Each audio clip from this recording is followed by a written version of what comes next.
Hello everybody, welcome back to Art Smart. I'm at my local library, you should be at one too, and I'm showing you a really cool book. This is Maurice Sendak, A Celebration of the Artist and His Work. This is a relatively large volume, which is really best suited, I think, for being a coffee table book. And if you are a lover of illustrative arts, this is definitely a book I would recommend. This particular book walks you through his career. And the interesting thing is it gives pretty equal weight to different parts of his career. Let me show you what I mean. In the early part of his career, he was definitely influenced by other artists and the way that they illustrated books. And so his artwork in the beginning is quite different from what you're going to get later on in his career, what is really kind of the backbone of what we think of when we think of a Sendak book.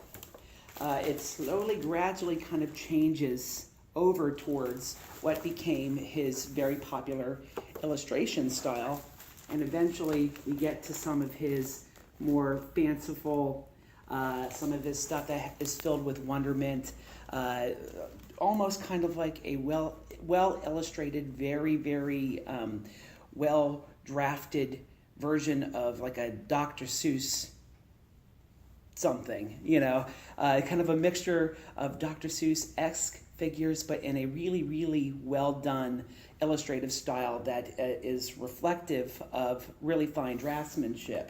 Not saying that Dr. Seuss was not a great draftsman, but his stuff is much looser than this. When you look at it, I just think it's very good art here, and you can see how he transitioned as an artist.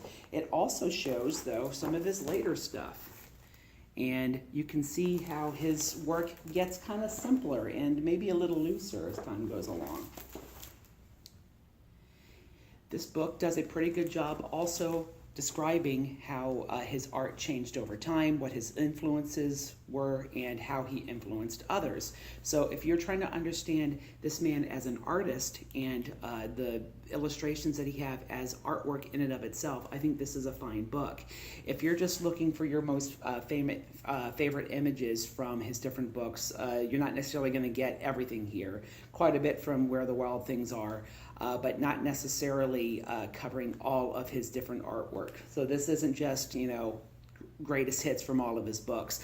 This is really talking about him as an artist, how he changed, and how other people were changed by him.